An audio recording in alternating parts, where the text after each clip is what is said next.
Live from Augusta, you're watching News 12 at 6 o'clock. A driver heading the wrong way on Riverwatch. We first showed you the video taken by another driver minutes before the crash happens. And now we're learning more about that trooper injured just moments later, Zachary Walker. And we're hearing from people about what they saw out there Friday night.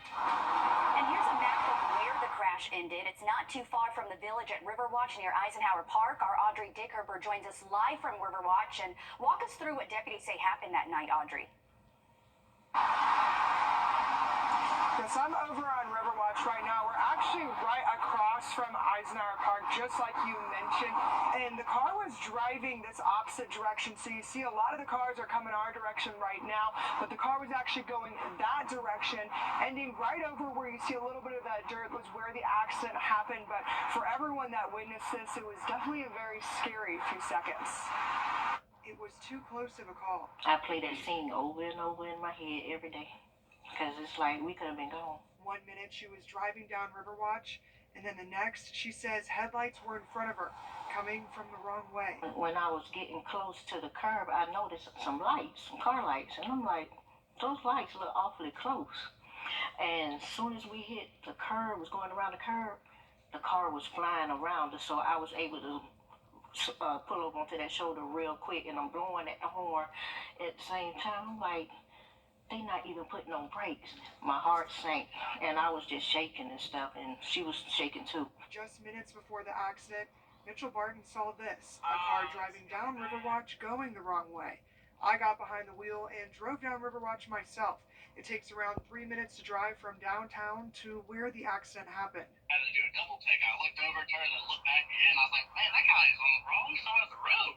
Shortly after, Georgia State Patrol says the Toyota 4Runner hit Trooper Walker head-on. He has serious injuries, but is stable. I was like, oh my God, that's all I could say. And once we got home, I was like, we could have died tonight, because as fast as he was going, I'm pretty sure it would have been tragic for us. Trooper Walker has some serious injuries, but is stable and has a long recovery ahead of him. As for the driver of the Toyota 4Runner, we're still working to get those details about who is driving that, what their condition is, and if there's going to be any charges. So we're definitely going to keep you guys updated on anything we get back on that. But now in Augusta, Audrey Dickerber on your side. Thanks for that update, Audrey. Certainly just a scary night for everyone on the roads, and we're thinking about Trooper Walker and his family during his recovery. Yes, we are. Audrey, thanks for the update there along the highway. State Trooper Walker used to be a Richmond County deputy before working for the Georgia State Patrol. GSP says he was on duty Friday night when the accident happened. And this isn't the first time someone has been hit in a wrong-way crash on Riverwatch Parkway. Back in 2012, Monique Sullivan drove the wrong way down Riverwatch Parkway for 3 miles before crashing into 3 cars. She killed a mother of 2 in that crash. After being found guilty, Sullivan was sentenced to at least 30 years for murder. In this most recent crash we just mentioned, we still don't know the circumstances surrounding it all. Much more news ahead at 6, but right now we're going to send things over to First Alert Chief Meteorologist Riley Hale, who's been tracking some storms for us. Riley? It's been a busy afternoon. Tomorrow afternoon, we do bring back some more of those storm chances. Much more on that in just about 10 minutes. Riley, thank you. A developing story tonight. A man facing charges after being accused of hiding the death of a woman. Arrest warrants say it happened back on the 29th, and the coroner's office found the body at CVS over on Windsor Spring Road in Meadowbrook. The arrest warrant says Marcus Solomon concealed the death of Connie McCann and moved the body so it would not be clear that if she was murdered. Solomon also charged with tampering with evidence by altering the crime scene and removing and hiding the victim's cell phone. An autopsy is scheduled in this case. Wrdw releasing its list of healthiest and unhealthiest cities in America, and Augusta ranking the 5th unhealthiest city in the nation. The ranking looks at things like access to food, health care, green space, and recreational facilities. Tomorrow, commissioners will continue the discussion of procuring an audit of parks and recs. This comes after an internal investigation led to the director resigning earlier this year. Senior investigative reporter Liz Owens is following the money. Well, Henry Brigham Park and Pool are set to open in just a few short weeks. Commissioners are also in talks about possibly building a city water park. But meanwhile, our current city pools are understaffed and in desperate need of updates. Turn on our news. The lock on Fleming Park's pool opens up in June, but only for a couple of hours and for certain days. The same goes for Jones Pool down the road. And it feels like deja vu all over again. Getting to the swimming pool is still a matter of access and opportunity. And so if you have limited hours, say for example, Jones Pool, as the other pools, is still equitably is only open from 2 p.m. to 5 p.m. In 2022, the city opened 3 pools for 4 hours a day, citing a staffing shortage for the limited operational hours. Fast forward to 2024, and now only 2 pools are open, again with limited hours, and again due to staffing. We pay taxes. These children need to benefit what we pay. The I-Team followed the money to find out why a problem 2 years ago is the same problem today. We sent in an open records request for Parks and Rec's 2023 budget proposal, essentially a list of needs to keep the department running. And it's a long list. A lifeguard pay increase to be competitive with agencies such as the Family Y and the Croc Center, additional funds to cover the increased cost of supplies, materials, chemicals, as well as to replace and maintain old equipment like pool ladders, ring buoys, and life jackets. The I-Team did not find the request on a line item in the adopted budget, but we did find where commissioners approved $1,500 less than requested for Jones Pool and $1,000 less than requested for Fleming Pool. And when I see this pool, there's a lot of standing water in there. It's all dirty. That's a hazard right there. Mosquitoes is breeding up in there. A lot of bugs around the area. Commissioners budgeted funds to maintain the pool at Dias Park until it turned into a splash pad. But we also found at the same time the city abolished 8 positions in Parks and Rec, including a deputy director of support services, safety coordinator, skilled maintenance, and a position in aquatics. Just for clarity, Ms. Dallas, is this the same thing that we did with Mission Impossible and what we did at Augusta University last year? Mission Impossible when commissioners enter into a budget session blind. So without us knowing what the department directors want, we're going to look at addressing the budget and trying to set the priority for the department directors without having any knowledge of what they need. No, sir. As done in the past, the department directors speak very candidly to the commissioners during the budget work sessions. But what's been done in the past has not ended the cycle of deja vu in Augusta. And all those sessions are coming up this month, SPLOST and the budget sessions. In the meantime, I did reach out to the interim Parks and Rec director who works with them in the administrator's office. I have not yet heard back. Thank you for that, Liz. This summer, it's projected that 1 million kids will go without access to federal food programs. Earlier this year, state leaders decided not to join the summer EBT card for kids who receive free or reduced cost meals during the school year. Over in Aiken, programs are trying to fill the gap so thousands won't go hungry this summer. Kennedy Payne shows us how.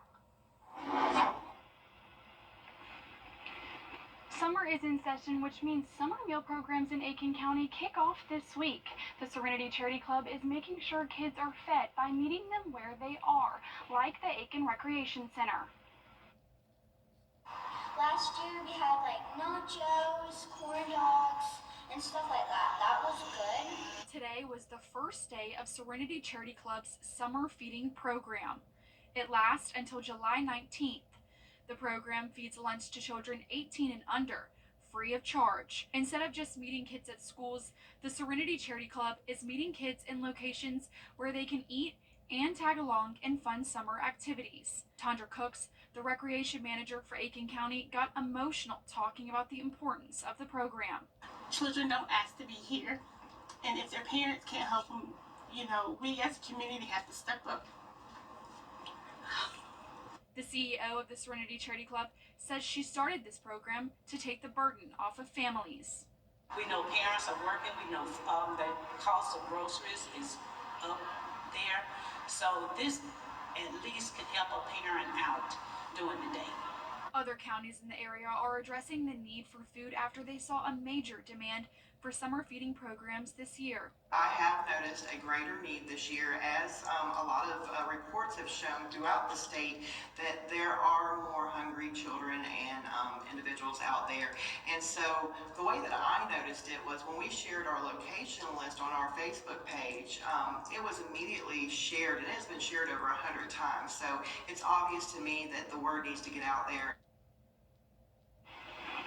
Edgefield County Schools is also offering summer meals, but parents had to enroll by May 28th. Columbia County is also participating in summer feeding programs. You can text Food GA to 877-877 to be given the closest meal sites near you. And it's nice to see so many people in our area stepping up to help those kids in need. Thank you for following that for us, Kennedy.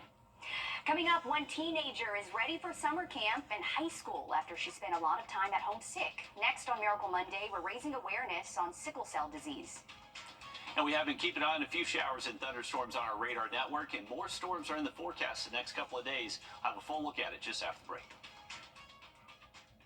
Time and temp, brought to you by your First Alert weather team. Introducing the First Alert Radar Network. With up to 10 times the resolution of other local radars and technology that can pinpoint right down to your street. First just got faster. Imagine the excitement of graduation day. 12 years of hard work are about to pay off. You both imagine his future, the possibilities, his dreams. Imagine that celebration turning into fear and confusion when the oncoming driver fails to yield. Imagine that future on hold with constant doctor visits and medical bills. The team at George Sink Injury Lawyers has collected millions for clients just like you. We're here to help. Just call all nines now. Next Plumbing, your days, but late into the week, we're actually going to see a cold front move through, and that is going to bring us some nicer weather behind it for the weekend and actually drop our morning temps down to the low 60s early Saturday. Okay, thank you, Riley. One local teen is getting ready to head to summer camp after not being able to because of sickle cell disease. On this Miracle Monday, we introduce you to 13-year-old Kaylee, who's been getting treatment at the Children's Hospital of Georgia since she was a baby. Her biggest hope now is to stay out of the hospital so she can enjoy camp and her freshman year. Kaylee will be 14 years old this month, and summer camp and high school are top of mind.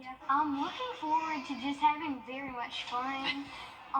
Trying new things because I heard high school has a bunch of different opportunities and making a bunch more friends. Kaylee loves her family, cheerleading, and making bracelets for those around her. What you wouldn't know if you met her is that she has sickle cell disease, something her mom found out early. I think my biggest thing was research. Just try to find out as much information that I possibly could, to try to be that advocate for her and to make sure things went as smoothly as possible with as much as I could do. Sickle cell disease affects red blood cells, which carry oxygen to all parts of the body. The disease also causes a shortage of the cells. Kaylee has experienced a lot of pain and discomfort over the years because of this. Now that she's older, it's her limbs, it's her arms, it's her legs, it's her back. She'll get headaches, she'll have stomach aches, which is usually initial signs that she's going into crisis. And now that she's older, it'll be her fingertips and her toes. Last year was a challenge, with Kaylee coming to the hospital at least once a month, the longest stay being 21 days. She even had to have about 5 blood transfusions. You miss a bunch of school. I miss my friends. I get lonely most of the time, especially if I'm in the hospital. I get very sad and depressed. It's just like a hard process, especially being sick all the time. She says the staff at the hospital has helped her get through these tough times, especially the Child Life team. They definitely help you get through it with the bubbles and the drawings and making bracelets, everything. It helped a lot. But I do feel very lonely when I get here. But when people come and visit me, it cheers me up a lot. She now has her eyes set on summer camp, which is being offered to all kids with sickle cell disease through the Children's Hospital. I'm looking forward to meeting new people, hearing their stories, and just being able to relate to somebody with the same thing going on as me. Yes. It was so nice talking to Kaylee. She's so smart. Just so bright. She's looking forward to high school and meeting new people. And if you're wondering, Kaylee is doing better this year. The medications that her doctors have her on, they're helping. And she's encouraging other kids out there with the disease to talk out your feelings, do things that make you happy, and pray. And looking forward to summer camp, which is great. And by the way, her mom, Dawn, says to other parents, always be that advocate for your child. You can tell how much research she's done, how much she's learned. And she's thankful also for all the support team around them in the hospital as well as at school. So we're just rooting for her, aren't we? Exactly, as she heads into high school. And happy early birthday. It's later this month. Oh, wow. A June baby. Well, 10 of our local high school golfers have been named to the Georgia All-State teams. Dan highlights the continued success of our local athletes all ahead tonight in sports. First Alert Radar, powered by Jim Hudson Automotive Group. Please join me for a live educational webinar where I'll break down every aspect of Medicare. I promise you'll walk away feeling confident and prepared to take the next step on your Medicare journey. It's free to join, and you can sign up right on our website, rU64.com. Olympus. Hi, I'm Charles Lyons. I'm your candidate for Superior Court Judge in Richmond and Burke counties. Thank you for the tremendous support you have shown me. This race is not over. We have a runoff June 18th. Early voting begins June 10th. A vote for Charles Lyons is a vote for someone that will work hard for you and for our community. I sincerely thank you for your vote. See you at the polls.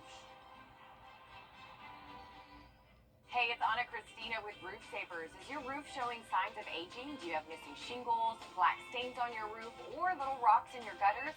An expensive roof replacement could be right around the corner, but there's an alternative that's a fraction of the cost. Roof rejuvenation from Renew It and Roof Savers. Add 10 additional years to your roof's life with just one application, and it comes with the area's only 10-year warranty.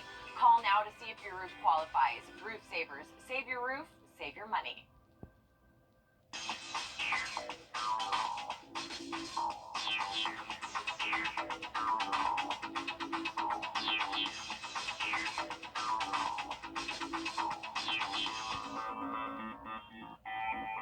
Please join me for a live educational webinar where I'll break down every aspect of Medicare.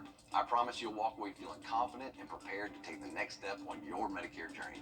It's free to join, and you can sign up right on our website, rU64.com. On your sideline.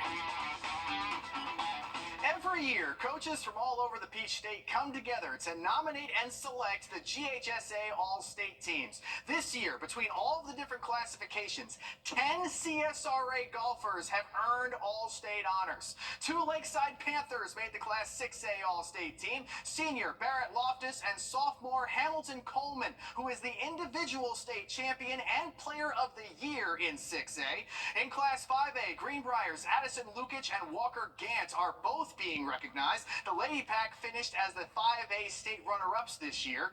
In ARC's, Grady Kelly is our lone representative in Class 3A. He finished in 3rd place in the state championships this time around.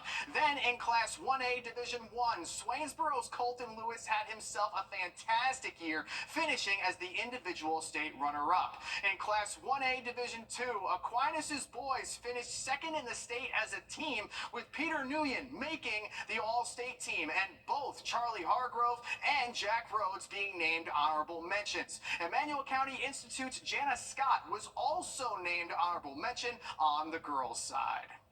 At the college ranks, after a tough loss at JMU in the Atlanta Braves. Well, this has been the feast or famine of the rainfall so far this afternoon. Over Grovetown, they're enjoying blue sky and sunshine, but in the distance, you can see what's left of a dying thunderstorm complex across the region. But any evening plans, I would say the next couple of hours, keep the umbrella close by, but once we get to tonight, we should start to dry out. Tomorrow and Wednesday, we're going to have the opportunity for more storms, mainly into the afternoon. Those high temps going to feel very summer-like. Thanks, Riley. We're live again at the top of the hour over on 26 News. And then join News 12 back at 11.